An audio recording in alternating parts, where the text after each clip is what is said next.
Okay, brilliant. So today I'd like to welcome you all once again to our weekly call.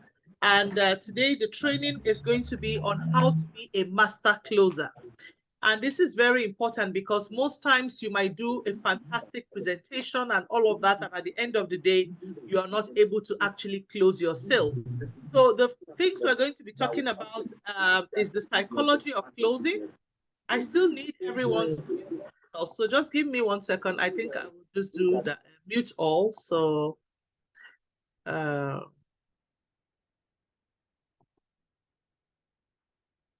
okay. So I've muted everyone. If you would like to speak, I will have to unmute you so that we don't have that noise feedback.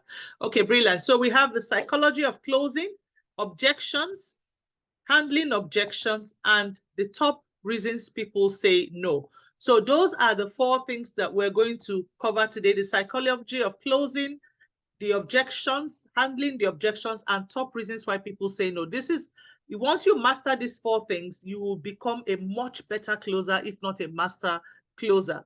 So the handling the objections, there might take more time. So if we don't finish that, because I don't want our call to go more than an hour, so people can do other things, we will do that, continue that next weekend. But I'll try to be as fast as possible. So the first thing is why people don't close. One of the reasons why people don't close their deals is the fear of rejection. So before even you start, you already have that fear. Oh, what if the person says no? So you're afraid to even ask for the deal. You show the deal, but you're afraid to ask because you're afraid that the person will say no. The other thing is the fear of failure, because you have failed so many times in other things, and we carry that baggage around and feel that, oh, I failed in this other one I did, the other one I failed. What's the guarantee that I'm not going to fail again? So all those emotions are holding you back as you try to close your deal. The other thing is guilty feelings, and this will also expand in a later, when I speak a bit later. A lot of us go about with that guilty feeling. Number one, sometimes you might know what your friend is going through and you feel, oh, if I ask for this now, I'm being insensitive to their situation. I know they don't have a lot of money right now and all, but yet you don't know if that person is actually looking for a way to change that situation that you're feeling guilty about. Or you may just be feeling guilty because you are feeling, oh, this thing is so expensive. I don't know if this person will be able to this. And because of that, you're not able to close your deal. So these emotions are holding us back. And then simply not asking for the sale. So sometimes you finish a presentation and you say, oh, did you like it? How did you like it? Okay, you see, it's amazing, isn't it? It's good. But you don't ask, are you ready to get started, or do you want to get signed up? You don't ask for the deal. What do you want to do right now? Are you ready to get started with me? So these 4 things are the emotions that we are always battling with unconsciously that hold us back from actually closing our deals. So once you know them, you become conscious of it, and then you carefully ensure that you don't fall into any of these traps.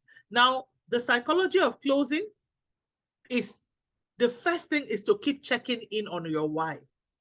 Always ask yourself before any presentation, why am I doing this?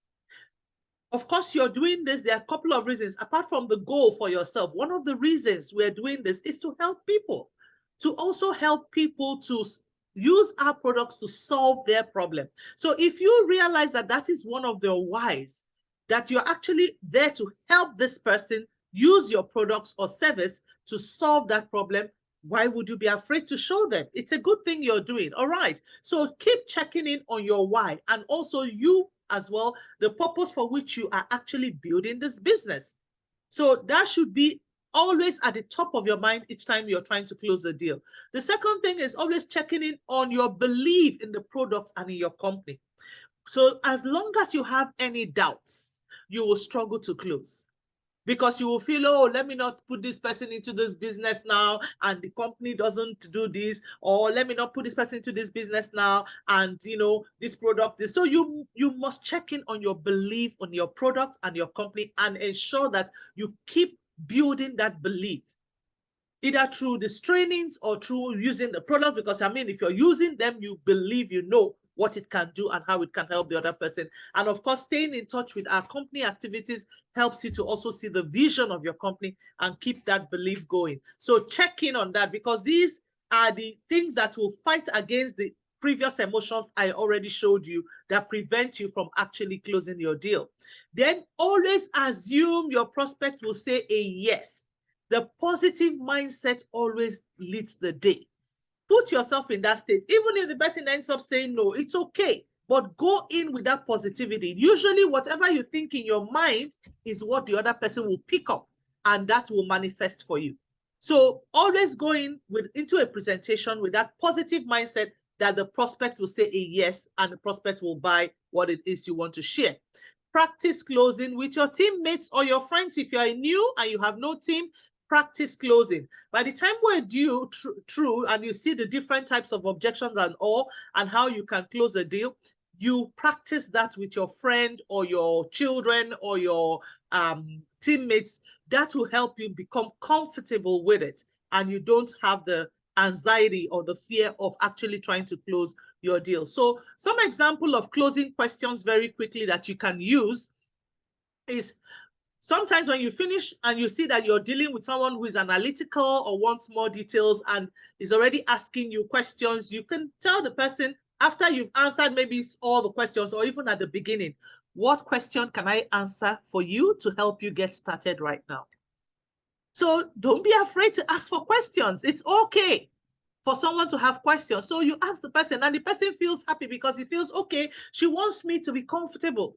She wants me to understand what I'm doing. She's not trying to hoodwink me into something. So what questions can I answer for you to help you get started? So that's one of a closing question you can ask, because you're already asking for the deal. And you are just saying, I want to clear any trash, and then I'm ready to get you started. Another question is, are you ready to get started? Simple. After you've finished presenting or taking their questions, okay, good. So are you ready to get started right now? So the person is able to give you a yes or a no. And anytime you ask a question, please keep quiet and wait for the answer. Don't go talking again, because whoever speaks first after that question loses the game. So once you ask these questions, keep quiet and wait for your answer, right? Which pack most excites you, so we can get you started today? So we have 3 different packs. You've shown the deal. You've done everything. Which pack most excites you, so we can get you started today? So you're asking for the deal. You must ask. Don't keep quiet. So you can use that as a question as well to ask for the deal. Staying in the question is so important, because you give the other person room to be heard.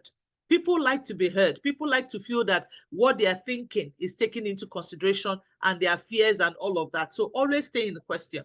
The other question you can ask is, what got you excited? Travel, skincare, health, extra income, or all of the above? There you go. So I like that. I like using that a lot, because you are also re-highlighting all what you have shown the person, and seeing all the different things that he or she can benefit from, and also making them feel that they can decide to tap into any one of them or all of them. So this is also a very good question that I like to use every time. So what got you excited? Travel, skincare, health, extra income, or all of the above? So let the person choose. Once you ask the question, zip it. Keep quiet and wait for them to answer. And then from there, you know what next to do. So let's go to handling objections very quickly. So like I said, objections will always come up. So you have to practice how to handle these objections. When you practice it, practice makes perfect. You become relaxed and don't see it as something huge that has happened. Oh, they have this objection. Yes, we know they're going to have an objection. Practice handling it before you start. If you don't ask your chicken list, it is already a no. So some of us don't bother asking certain people or to have a meeting to show them, because we call them our chicken list. Oh, these people are so big, they're high up there or whatever.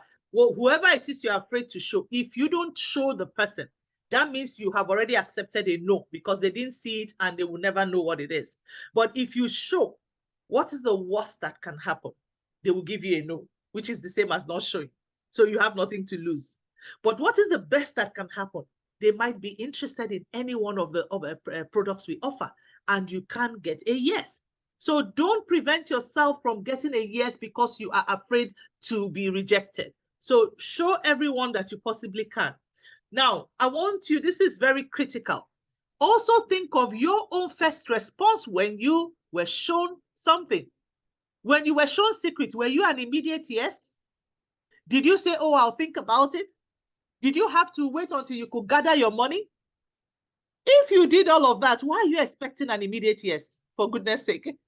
Please type on the chat box. I want to know, what was your first response when you were shown secret? I would like to know this. So keep this in mind. I want to see that on the chat box, guys. This is interactive. Don't let me do all the talking. All right. Type on the chat box. What was your first reaction when you were shown secret? A lot of us didn't say immediate no. Some of us had to think about it. Some of us said, let's research the company. You know, some of us said, I will talk to my spouse. Any of those things. Give me some time. Thank you for being honest. I know you because you're my personal, and that was exactly what you said. You know, it took me 2 or 3 months to get Stella started. So why do you expect someone to just say yes overnight? And if they don't say yes immediately, you feel, this is not working. The business is not, it is working. Follow up. Our fortune is in the follow-up. So is it only Stella we have on the call? Let's see other people's responses. That can be helpful. You know, so always bear in mind how you reacted when you got started, and that will help. Look for the money. Thank you. So that's another thing. So if someone gives you that objection, don't fret.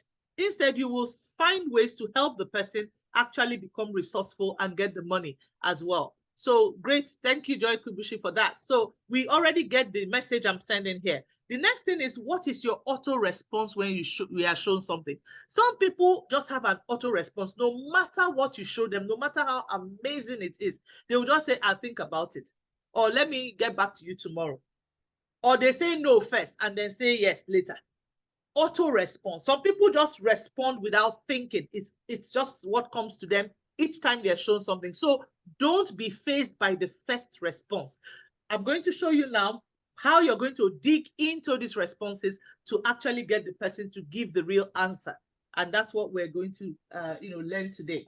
So what are the most typical objections in network marketing? No matter which company you are with, whether it's Secret or any other company you've ever been with, in every network marketing company, these are the typical objections that you get.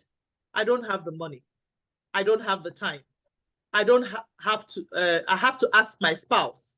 I have to think about it. Is this a pyramid thing? So these are the common 5 that people will get.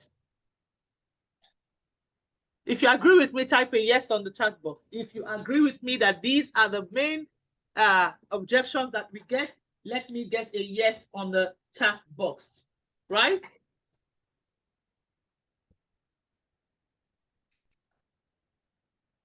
Fantastic. So those are the major ones we get all the time. So now I'm going to take each of them one by one, but one thing I want you to know first is that the first objection, like I said, is rarely the real objection. So you have to dig in to really find out what the real objection is. So let's take the first one, I don't have the money. Typically, when somebody tells you, I don't have the money, it could be that they did not perceive the value for them in what you have shared. Because once somebody sees the value in what you have shared for himself, then it is easier for them to make that money available. We will always have money for what we value. If we don't see the value for it in ourselves, we will not have the money for it. That person telling you, I don't have the money, if you check his account, he will see money and you say, hey, I don't want to use it for this type of thing. He doesn't see the value in what you have shared. So you have to help the person to now move from that saying, oh, I don't have the money, to actually seeing the value, right? So first and foremost, part of the way of helping people see value is, before a presentation, have a conversation. Introduce yourself, chat with the person, find out, ask questions about, oh, what do you do? How, do you have kids? What do you do right now? What do you do for your, for fun? If in a perfect world where you had everything, money, time, and order, what would you rather be doing with yourself? When you hear those things, then you are able to tailor. As you're doing the presentation, you are giving that person things that will be hitting those points that he has already told you before. in your conversation. So that way you are bringing out the value from secrets of how it will be valuable to that person. And it is easier for that person not to give this objection. Now, the other thing is you could say, if you could put a dollar value to what, a dollar value on this, what would it be worth to you? That's what value can you put? If you could put a dollar value on your health, or a dollar value on your or anything that is important, especially health, what value can you place on your health? Like if the person had told you, oh, I'm interested in the health and everything, and then he says, I don't have the money, you ask the person, can you put a dollar value to your health? Most people will tell you that they can't. So if you are saying you don't have the money to do something that will make your health better, then the person begins to feel ridiculous, because obviously they can't put a dollar value to their health. So those kind of questions can also help them to see that this is something that requires them to look for the money. Now, another question you can ask to know if the real problem is I don't have the money is, if you had the money today, will you get started with me? So someone says, I don't have the money. This, and he said, okay, no problem. Assuming you had the money today, I want you to be honest with me. Will you get started today? If the person says, I'm not sure, I think, I say, okay. So the money is not the problem. It's something else. It's a polite way of saying no, or I'm not ready right now. But if the person says, yes, if I had the money right now, I'm telling you, I'll get started immediately. I really like this and all. You say, okay, brilliant. Let us see how we can help you become resourceful to get the money. And then you can have a conversation around, how long do you think it will take you to raise the money? Is there any way you can, get this or anything you have that you haven't been using that you can sell that will enable you to generate the money? So you work with the person to help them become resourceful to generate the money. But if they tell you no, or they start giving another excuse, if they had the money and they said they won't get started, just know that it is not the money that is the problem. All right. So you can say, how long do you want? Then another question could be, how long do you want money to be an issue for you? So if you don't have the money, what I'm showing you can help you to generate the money. Are you willing to get resourceful? Let's see how you can raise the money. How long do you want money to remain an issue for you? So that's also a very good one. You can also use that for the time object. I'm sorry, for the money objection. So let's move to the time objection very quickly. And let me just see the chats if people have, okay, yeah. So you can also drop questions on the chat box as I speak. So I don't have the time is the next objection. And this is also a smoke screen for something else. Literally, most of our objections could be a smoke screen for something else until you dig deeper. They are already overwhelmed. It also shows that this person is already overwhelmed in their life, because maybe they are not managing their time effectively, or they're just doing too many things that are not yielding anything. And so they tell you they don't have the time. So they are already overwhelmed. So one way you can help them solve the problem is this. So you tell them, if I could show you a way to do this business that will enable you to have more money and more time, and also how did this person unmute themselves? Let me mute this participant again. Yeah. So if I could show you a way to have more time and have more money at the same time, and also, be able to, maintain good health and everything, will you be willing to try? Because you don't have the time, but I could show you a way, because we have a system that will enable you to organize your time to do this business. Will you be willing to, get started? If the person says, the truth is you don't understand, I don't have any time at all, you will know that time is not the problem. Because if time is the problem, the person will be happy to find a way to actually make more time for themselves. So these questions help you to actually get to the root of the problem. You understand? Most times when people say they don't have time, it's a smoke screen. So it's also a business objection and not a product objection. So if the person is saying, oh, I like the product and I don't have time, and what has time got to do with liking the product? If you like the product, you can buy it and use it, right? So you say, okay, if you don't have time to build a business, it's okay. Maybe we can work together to see how I can help you make time for that. But in the meantime, since you like the product, what would you like to buy? What would you like me to recommend for you? So you can still push that person to get a sale of a product, because having time has nothing to do with being able to use a product, right? The time aspect is the business aspect, and that is where through questions you're now able to help the person to see that if the what do you call it? If the problem is actually time. Like the question I asked before, in a perfect world, if you had time, what would you like your day to look like? So if you had time in a perfect world, what would you like your day to look like? The person will now say, oh, if I had time, I would like to do this, and then you will now say, okay, brilliant. So what if I showed you a system that will enable you to have more time? And that is what our business is about.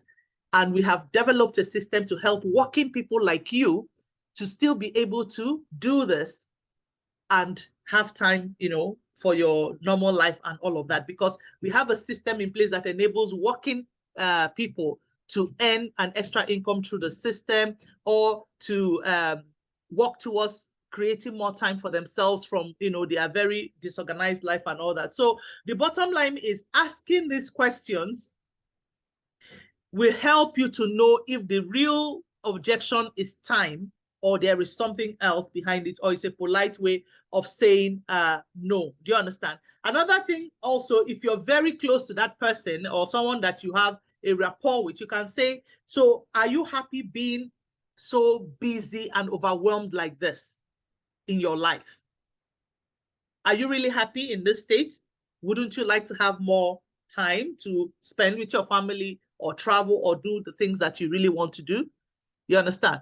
So if the person says, you know what, actually, I'm not happy to be like this, if there's a way you can just, help me, then you know that you can work with that person to then begin to show them how they can do the business and work out a plan that works for them. But if they tell you, you don't understand, once they start telling you don't understand, the busyness, you just know that it's a smoke screen, because the person is not willing to remove himself from that state of overwhelmness or whatever. So he's just using that time as an excuse. It's not really the reason. He's not interested in doing whatever it is you're showing them. So being in these questions can help you to overcome these objections of time, and then, of course, the one I've shared with you on money. Now, the other one is asking your spouse. A lot of girls get this. So the first thing I'll say is that sometimes this is a real objection, because spouses like to do things together. There are some spouses who already like to do things together, and they always have to, talk to each other before they take a decision.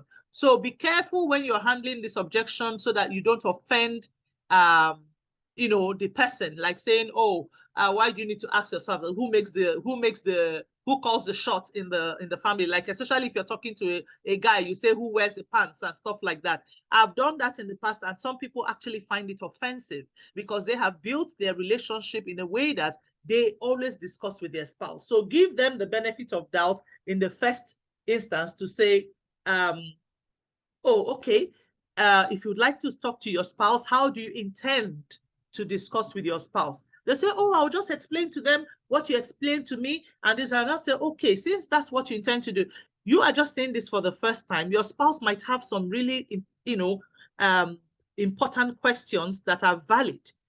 And I don't, do you think you will be in a position to answer them? Not likely, isn't it? So you are talking to the person in a way that you are making them see that them going to do this to their spouse will not likely give their spouse the best information to take an informed decision. So you will say, is there a way I can share this with you and your spouse together? Perhaps we could book another appointment for that. So throw that on their lap and wait to see the answer. So if they are not, they say, no, my spouse will not want to watch it and everything. And I think you know that is also an excuse. You can also say, okay, so do you think that your spouse will give you a yes to this? Let them tell you. Because already when you're going to make a request to your spouse, you already have an idea of whether your spouse will say yes or no. So ask them, do you think your spouse will say yes to this? And then based on their answer, you also know if this is also a smokescreen and an excuse to say, a polite way of saying no to you, or a valid this thing. Most times it is valid. They will be happy for you to present the stuff with your spouse, with their spouse. Then if they say, oh, he wouldn't be able to come on a Zoom and all that, you say, okay, I can send you the same video that you watched so that your spouse can watch it, but I'd like to send it when I know he's watching it. And right after that, I can get on a call with you, two of you, to, answer his questions and also clarify anything that he didn't understand. So you can also do that. So if the person is willing to, let's say, okay, send me the video, I'll say, okay, no problem. Let me know exactly when you want him to watch it. Maybe this evening after work, and then I can send you that video. And once I send the video, as soon as he's done watching, I will, sorry, I just have to mute this person. As soon as he's done watching, then I will be able to call you immediately and take his questions and clarify whatever gray areas he has, and then we can do the sign up. So that is how you approach people who tell you, I don't have, I need to, ask my spouse. Sorry, I hope you are getting what I'm saying. Excuse me.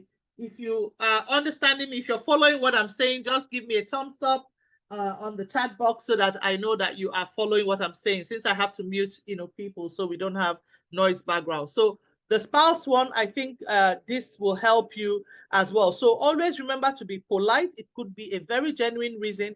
Do not make people feel that they are they are less who they are because they need to talk to their spouse. Some people actually do things together, and we must respect that, right? But these other questions I shared with you should be able to help you know if that is a real objection, or they can actually and you help them see a way to walk through it to get their spouse to see it and all that. Good. So the other one is I have to think about it. Usually comes from a place of fear and uncertainty, because sometimes people have done this thing before, it didn't work for them, or they've heard so many things about network marketing, it didn't work for them. Thanks for the thumbs up, I appreciate it. Yeah, so they will tell you, I have to think about it. So that sometimes is also a natural response, like we talked in the beginning, auto response. Anything anybody is shown, oh, I have to think about it. People don't want to feel like they're taking decisions on the spot without thinking it through. So it is an auto response. All right. So don't feel phased when you receive something like that. And remember, we talked about it. Think about yourself. If somebody shows you something, what is your auto response? What do you always answer? Right. So the first thing is they are not certain about the outcome and if they really want to do this. So sometimes they are not certain. If I do this, will it work for me? And is this really what I want to do and all that? So that's why they need some time to think about it.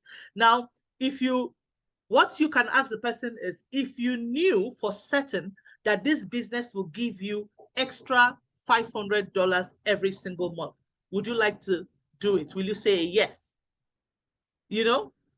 So if you knew for certain that this will give you extra $500 a month, will you say a yes?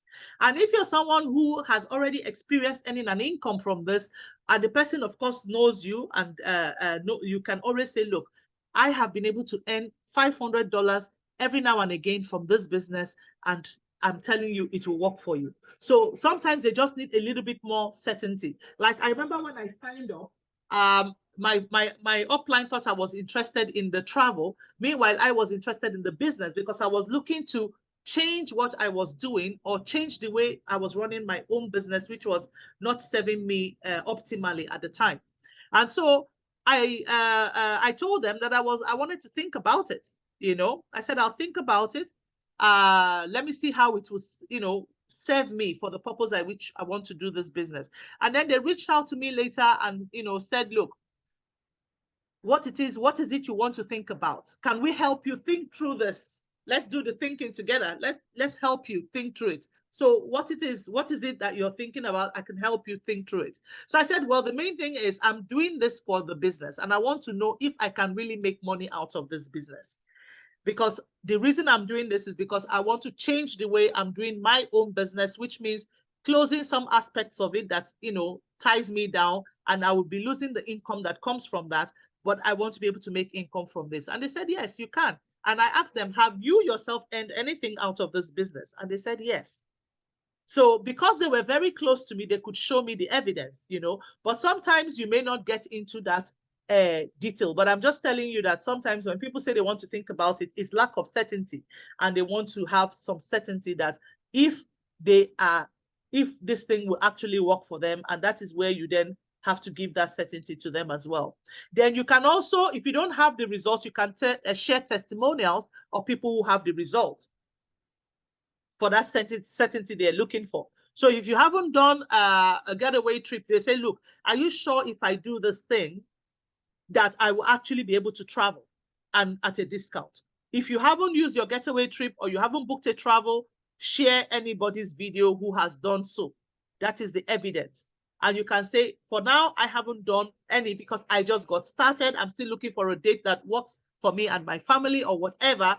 But my business partner who got started, this is her own trip. You play the video. Or this is their own cruise. You play the video or show the picture. So you can use other people's story or testimonial to give that certainty. Now, so like I said, you can also ask them, what specifically is holding you back from getting started today?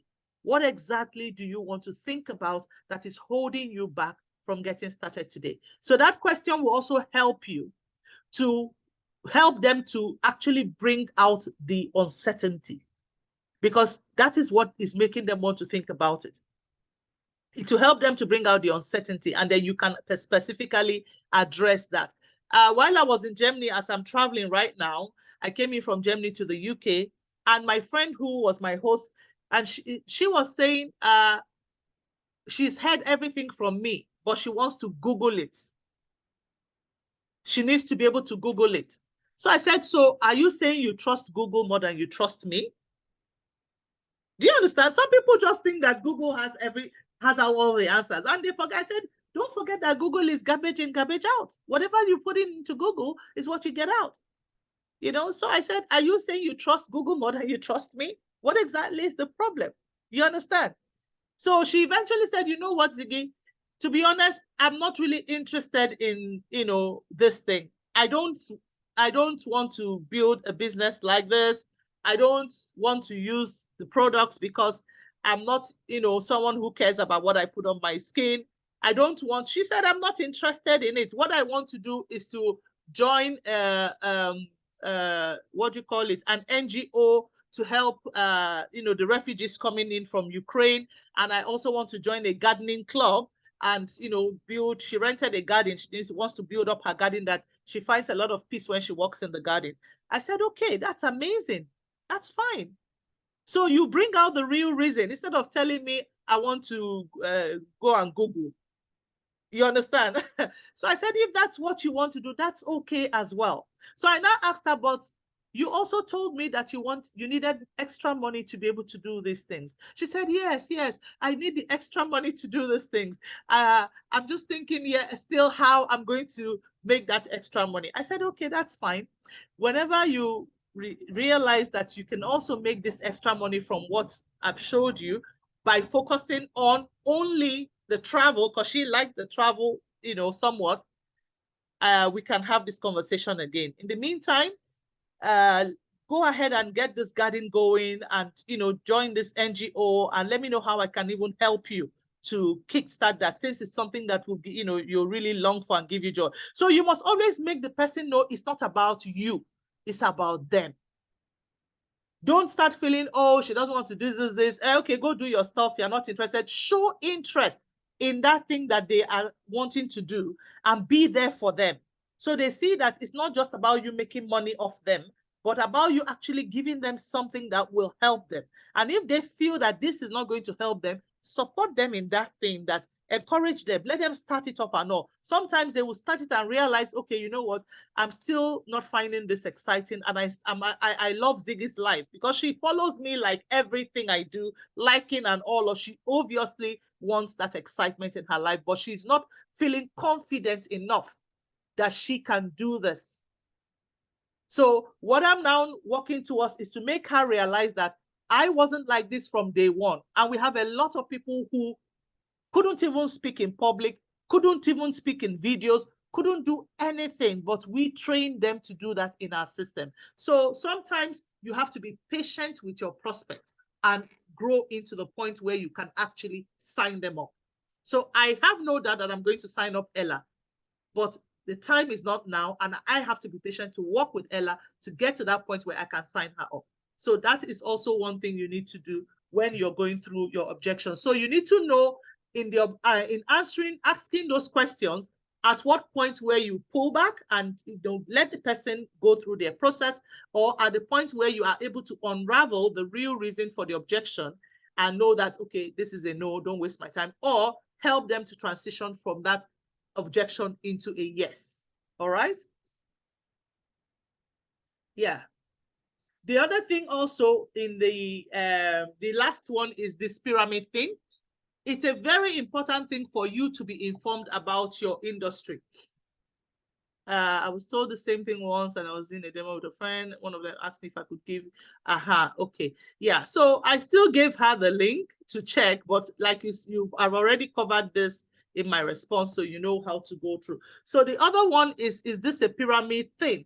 So this is a common objection, and it requires you who has chosen to do the network marketing business to inform yourself about our industry. A lot of people are very ignorant about the industry because of the past and what companies that have been into pyramids, have made people think that this is the way a pyramid runs. So the first thing is that a pyramid is, a thing that doesn't have any product. So they just take money from Peter to pay Paul, and from Paul to pay this. And so if everyone is demanding their money at the same time, they are unable to give that money. And of course, the pyramid collapses. But network marketing or our company is not a pyramid scheme because it has genuine products and services that people can also access. Another thing is to remember that Secret is a retail company that sells on Amazon. So I even told my friend when she talked about Google, I said, instead of Google, I said, you have another Amazon account, right? She said, yes. I said, type in Secret Mud Soap or any of our products on Amazon while I'm there. And she did. And she saw reviews from people who are making money, who are enjoying the products that are not even making money out of it.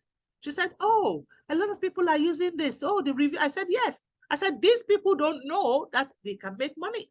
They are just buying our products from Amazon at full retail price. And these are their reviews. So that is also a good source to send them to as well. The other thing is also knowing the industry. The network marketing industry is about 178 billion and still growing, bigger than the music industry, the NFL, the movie industry, all put together. So that is the one industry that has created the highest number of entrepreneurs. So when you have these facts and you say them with certainty, it also helps the other person learn, because a lot of people are ignorant about it. So you tell them that it was born for the sole purpose of helping ordinary people become business owners. How many people are able to actually have large capital to start off their own business? None. Very few, or to get a loan from the bank. So this is the purpose of network marketing, and it is the number one industry in the world that has created the highest amount of millionaires, highest amount of entrepreneurs, and has given every ordinary person a fair shot to actually building the life that they want. That this is a one way and a very critical way you can build your life that you want, create the life you want, create the life of your own design.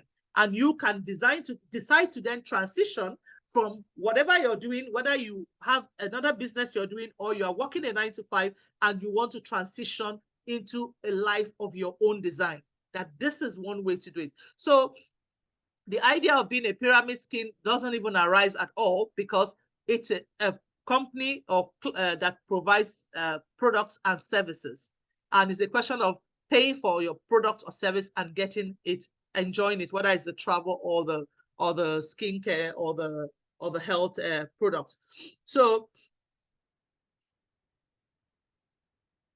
yeah, so that is basically how to handle all these 4 objections. So by the time you're able to handle these 4 objections, the critical thing is to practice, know them that they exist, and handle the objections as they come. When you have practiced this with your teammates, with your friends, or with your family, like my daughters, you can practice it. And of course, you will know what to answer and how to answer them. And you're not nervous or anxious when you're faced with these objections. One of the main ways to, make yourself comfortable with this is think about yourself. What are your own objections when people show you things? So you know that it's natural, it's normal that people don't always just say yes. There's always that 1 in 1,000 or 100% that immediately they say, oh, this is amazing, sign me up right now. And of course, when you get such people, you're happy. But I want you to be comfortable with also all these people that will give us these objections and know that they can become a yes. It can't just be their auto response, and it can change.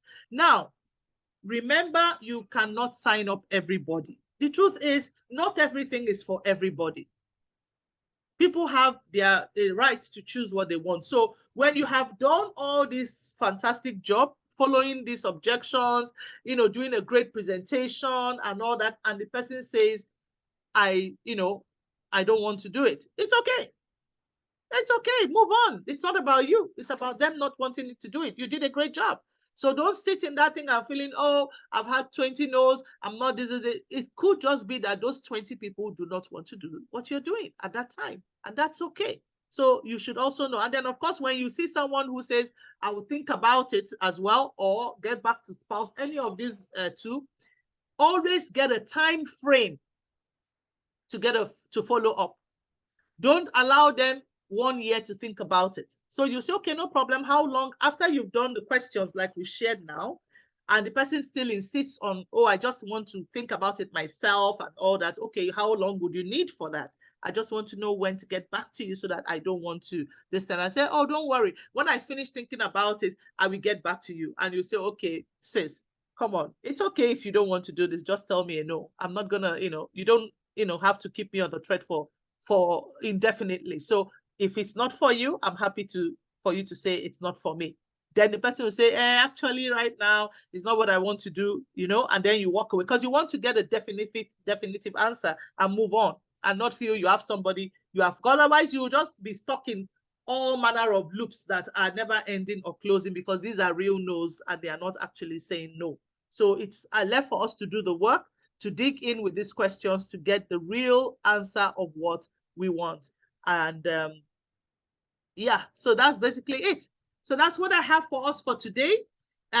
We still, what's the time now? I can't even see the time on my PC. It's my phone.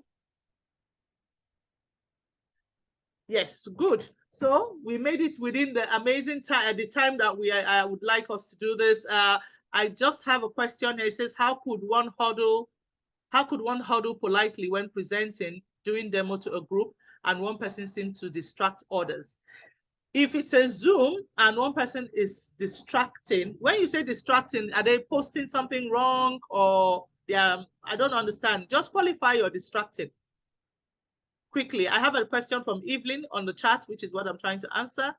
So for me, if somebody is being nasty on the Zoom and it's a problem for others, like maybe posting something not right and all, if it is something that physical demo, well, I very much polite. You can address the person and say, oh, listen, what exactly is the problem or question you have that I can answer for you? If the person doesn't have anything that specific that they would like you to answer, you say, well, with all due respect, I invited you to this because I felt you could benefit from it. And if you feel that you cannot benefit from this, or what I'm doing is not serving you, it will be to our best interest that you leave. Very simple, because you invited the person, you can also de-invite the person politely. And what you're doing right now is actually distracting me from the people who are here to benefit from what I'm doing. So if you don't mind, you can take your leave and I can catch up with you later. It's as simple as that. So don't let anybody take control of your presentation. You must always be in control of your presentation and ensure that you are the one navigating that in order to serve the people that you have invited and to serve yourself as well. So if we have any one last question, I had seen somebody put there, expensive, your product is expensive. I handled this in the last training we had. Truly, the issue of being expensive, you have to work on yourself first. When you feel your product is expensive, everybody else you meet will feel the same way. When you have not been able to bring out the value that your product offers, people will feel it's expensive. Expensive is relative. Sometimes you might feel it's expensive. When you start using it, you now say, this is not even costing high enough. And if you also notice that the products, if you are a user, I'm an avid user of these products. When I buy my set of facial products, which is the BioShield range, the same product, the hydrating water, the moisture cream will last me for 4 months. The only one I change twice is the Radiance Essence. That will last me, that's it. I would change, just buy one more to make that 4 months. If you divide the amount you pay over the period, you realize that it is even cheaper than other more expensive products out there that people see on the shelves, which actually give, don't even give the kind of value our products give. All I have been getting throughout my trip right now is literally, you are aging backwards. Everyone is telling me the same thing, you're aging backwards. So something is definitely working with the products, So the issue of being expensive is bringing out the value. When people perceive value in something, they will drop the money. So you need to work on yourself to see how you can really, you yourself need to see the value in what you're offering, whether it's the travel, whether it's the skincare or the health supplements as well. And like I said, remember the question, what dollar price can you place on your health? You can't place any dollar value on your health. So how much would you rather spend to not spend this few $100s to stay healthy, or to spend thousands of dollars in the hospital and not even knowing whether you're going to survive it or not, So it all depends on how you show value, right? Yeah, people will always have financial issues. Your customer is not only one person. We have over how many billion people in the world. We need to learn to get ourselves out there. Last training we had, we talked about making our social media work for us. Your simple Facebook, your simple this, reach out to people, join groups, start interacting and building new relationships. Our market is not only about our friends and family that we see on a daily basis. And I want to give a big shout out to those of you who have started doing that. I saw Nira doing some posts on Facebook. I see Bob doing the same thing. So if you have been joining these trainings, remember what we said in the beginning, you will gain nothing if you are not implementing what you are learning. So today we have talked about the psychology, becoming a master closer and the psychology of closing, and handled all the objections. Let's go out there and have the confidence and courage to go back and start using them. That's the most important thing. Practice makes perfect. So if somebody has financial issues at the particular time, there are other people that you can also reach out to. And sometimes they will say that, I've had someone who says, oh, I can't buy these products. They are expensive for me right now. I can't afford it. And after about 6 weeks, she came back to me and said, Ziggy, I have to come back over because I have this thing. Since I stopped taking it now, this is this and this is that. They will now want to buy again. So they will come back when they see the value that is doing for them, and when they are not using it and the problem comes back as well, So it's important to always stay positive. Have that absolute belief in yourself, in what your company and what you're offering. That makes a massive difference in the results you get. So a lot of us are still struggling to sell secret to ourselves. You must be sold first. If you remember our very first training, sell, get sold, get them selling. So get sold. We are not sold yet. We need to get sold in order to get selling. All right. So thank you all for joining, and let's go out there and implement. Practice makes perfect. I look forward to seeing you all next week, and let's keep making that list and inviting. We want to have guests on our call so we can share our presentation and also help them build their business. Thank you all, and have a very beautiful, beautiful rest of the weekend. Bye for now. Bye, and thank you. Bye. Thank you. Thank you, Ziggy. Thank you.